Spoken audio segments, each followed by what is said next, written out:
ओम नमः शिवाय। ओम नमः शिवाय। ओम नमः शिवाय। शिव महापुराण छठवीं कैलाश संहिता छठवां अध्याय संन्यास पद्धति का न्यास वर्णन। ईश्वर बोले, इस प्रकार उस कमल की रचना कर, फिर शक्ति कमल की रचना करे और चतुर्थी विभक्ति के सहित अंत में नमः लगाकर शक्ति कमलाय नमः इत्यादि उच्चारण कर अग्रे कृति भस्म इत्यादि मंत्रों से वस्तुओं को धारण कर गुरु को फिर नमस्कार करें। फिर बाहर की ओर त्रिकोण व्रत कर्म से 4 अस्त प्रणाम कर ओम अर्चन मंत्र से पीठ को धारण कर शंख की पूजा करें और प्रणव से शुद्ध सुगंधित जल से 7 बार गंध पुष्प आदि से ओम की पूजा कर धेनु मुद्रा दिखावें, फिर शंख मुद्रा दिखावें। इस प्रकार अपनी आत्मा को शुद्ध करें। फिर 3 प्राणायाम करके ऋषि आदि का स्मरण करें। फिर अंगन्यास कर अस्त्र मंत्र से अग्निकोण के कमल का प्रोक्षण करें। श्वेत वस्तुओं से ही इस दक्षिण कमल को पूजें। इस प्रकार उसके ऊपर नीचे और चारों ओर से पूजा करें। पश्चात स्वर्ण नामक योगपीठ को पूजें और सिंहासन के ऊपर मूल मंत्र से मूलाधार में प्राण रोक आसन से बैठ पिंगला नाड़ी के प्रवाह से शक्ति को उठावें, जहाँ पार्वती सहित भगवान देव शोभित हो स्थित हैं। तब प्रकाश सहित सूर्य का आवाहन करता हूँ, ऐसा कहते हुए नमः लगाकर उनका आवाहन करें और मुद्राति की स्थापना कर मुद्रा दिखावें और होम हीम हूम इन बीज मंत्रों से अंगन्यास कर फिर 3 बार पूजें। हे महेश्वरी, पद्म के केशरों में और 6 अंगों में अग्नि, ईश्वर, राक्षस और वायु आदि की 4 मूर्तियों को आवरण में पूजें।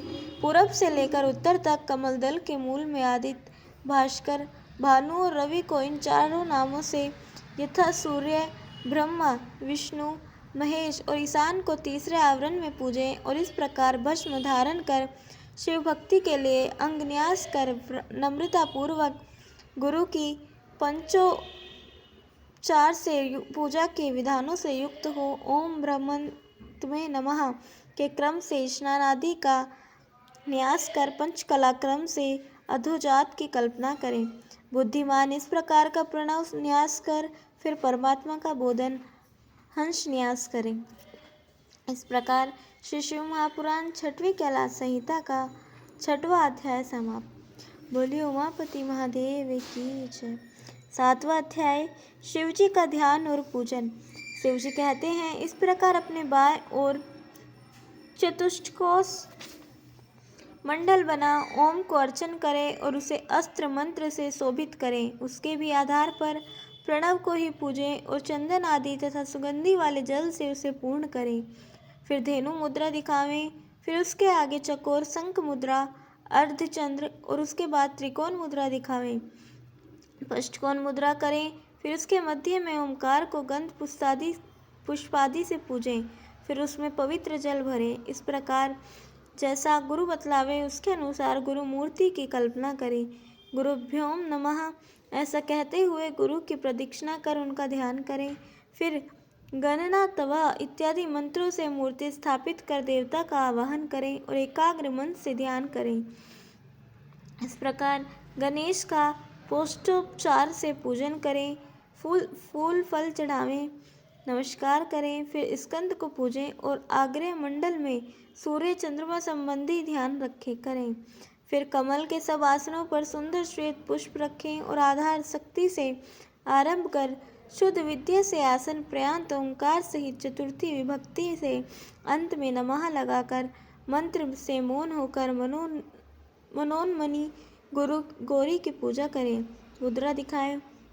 हे देवी, जो इस प्रकार सविधि पूजन और ध्यान से मेरी और तुम्हारी उपासना करता है और शंख के जल से स्नान कराकर ओंकार से प्रोक्षणा करता है, वह सिद्ध होता है।